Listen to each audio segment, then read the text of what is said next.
Welcome to a brand new episode of Perspective with Marpe. No, um, ah, that's the one. I feel there's one more thing. No, that's the one. It's it's been a while. Welcome back to Perspective with Mope. If you're hearing my voice for the very first time, I'm Mope, and I couldn't be happier, glad that you're here on this channel with me. If you're a returning subscriber, I can't thank you enough for the continued support and following this channel. Just a quick update. First things first is that the name of this channel has officially changed from Perspective with Mope to simply Mope Mwalwa. But these segments, I guess this traditional style speaking where it's a talking head talking directly into this camera or speaking directly into this camera, will continue to run as Perspective with Mope. But in the long run, the vision is to have other segments, I guess, birthed from my creativity that would encompass a different side of content that I'm looking and I'm definitely planning to make for everybody who follows this YouTube channel. So just a quick one in case you notice that it's no longer Perspective with Mope. So when you do speak of me or share this channel, you can simply tell them my name and say, hey, Mope's go to YouTube. And yeah, I think that's a mosquito. But nevertheless, hopefully no more of those. Moving on. Our conversation today is about embracing responsibility. I can imagine that if you have a pretty demanding job, the last thing that you want to hear is someone on the internet telling you should be taking on more responsibility. I can promise you this conversation is not about that. But this conversation, as far as embracing responsibility goes, is about the things in our lives that we do have control of, that we can learn to embrace, and I'll continue to explain what exactly that looks like. Embrace in order to become better individuals and at the end of the day achieve the things out of life that we would really want to achieve. And I think one of the first things that we can possibly appreciate as we begin to sort of unravel this particular conversation is the fact that life is happening in and all around us. There's so many things that happen on any given day, in any given week, and in any given month. And some of those things for a lot of us sometimes are very unforeseen and have very unfortunate results or, effects on us. And I don't want to sort of get into the details of what that could potentially look like. I understand that depending on where you are in life, you're facing your own set of, challenges or life happenings. And so I find that as life continues to happen, it's very easy for a lot of us, and myself included, to give into the temptation to let what life or the things that happen in life somewhat define who we are. Those moments, for example, when you could have, failed an exam or perhaps had relational challenges, whether that's with family or close friends, whether, you could have lost out on some money or perhaps something in your life that happened, that was in a way had a negative impact on your life. I find that the temptation is so huge to somewhat throw a pity party and wallow in that place, where we've, I guess, suffered something that was unforeseen, something that was completely unexpected, and to somewhat let that be a defining moment.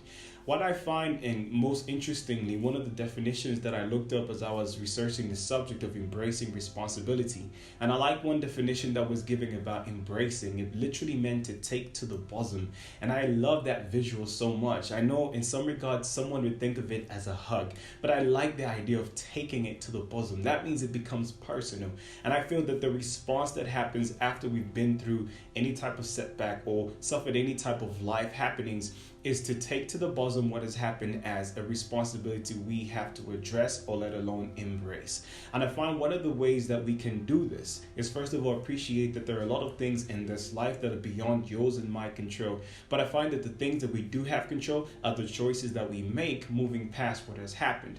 There's a particular quote that I love, and perhaps this might be paraphrased, but a great coach by the name of John Wooden once said that there is a choice that you have to make in everything. And you have to understand that the choice that you make is the choice that makes you. And I don't think that for any person who has been through tragedy or suffered any type of setback or, ever encountered a situation in life where they've been down on themselves and they've gotten back up, I don't think that the term overcomer or even the term survivor comes from the tragedy. I think it comes from the decision and the responsibility that is, for us to embrace, that allows us to then become overcomers, and survivors. And so you could be potentially watching this video and perhaps you're going through something, or some things happen to you that could be beyond your control. And I think it's important to understand that regardless of what has happened, you still have a choice. Your outlook and your decision, your internal, I would say, disposition or your internal stance is still something that is within your power. I'd like to bring to sort of a relatable example. I had the privilege of, well, not I had the privilege, I still do have the privilege of working at one of the best, in my opinion, best institutions in the entire world. And I remember when I started just as a full-time member of this establishment, it was a bit of a challenge for me working in the capacity that I currently work because I had no prior experience. I had lots of head knowledge, but nothing really practical to kind of help me go about my responsibilities on a day-to-day. And what happened as a result of this is that I became very fearful, and the responsibilities that were waiting for me somewhat seemed daunting, and I started to feel inadequate in this capacity. But the moment that I changed my internal, I would say, decision to begin to ask the questions, what can I do? I realized that I went from feeling fearful to feeling powerful, in the sense that now I realized that there were solutions and there were decisions that I could make that could effectively put me in a better position.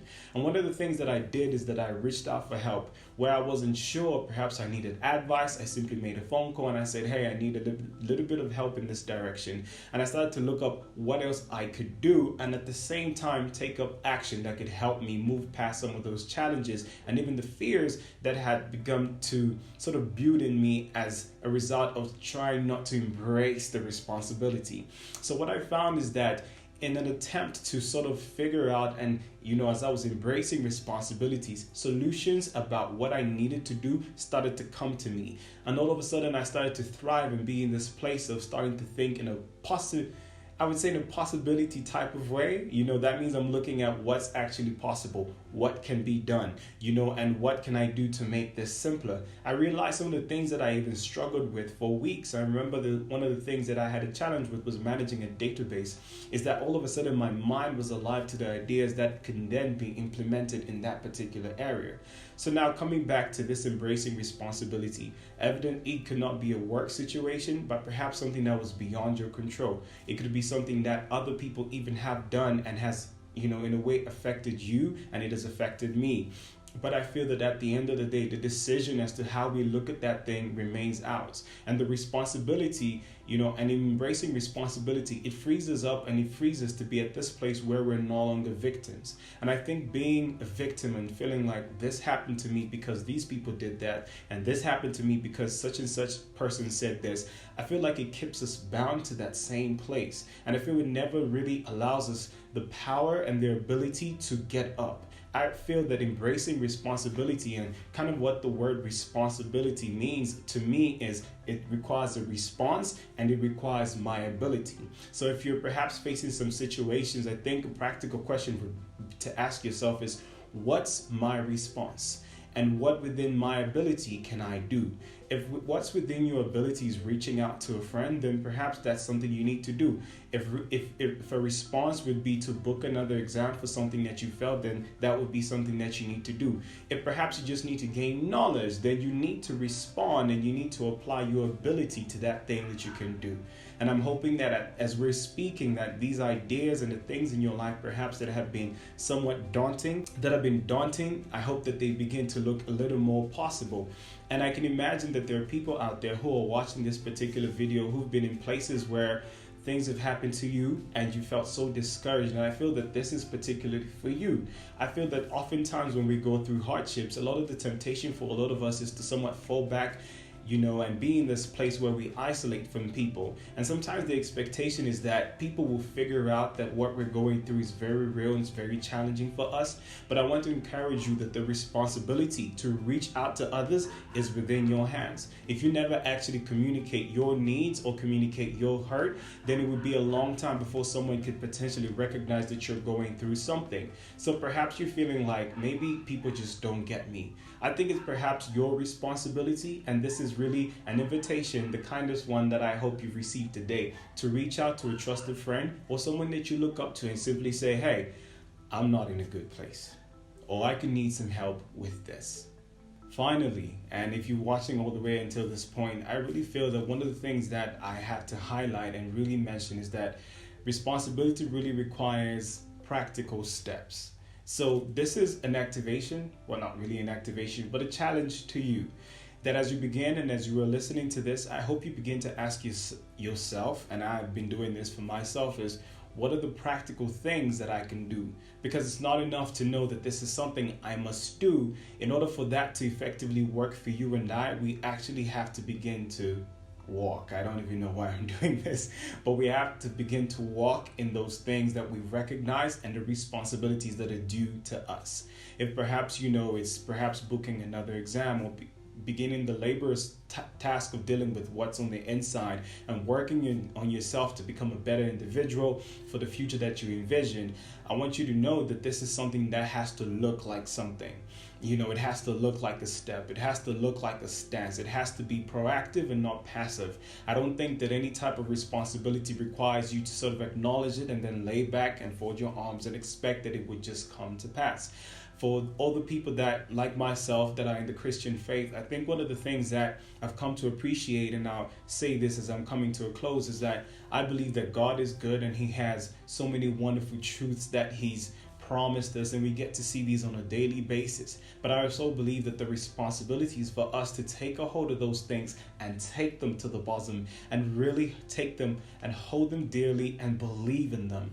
I don't believe that they work just because we know that they're there. I believe that they bring forth power and they allow us grace to walk in those truths when we really take them to the bosom, when we just embrace them. So the responsibility and the onus is upon us. And perhaps if you're not a person of faith, I believe that still that there are things that require yours and my responsibility.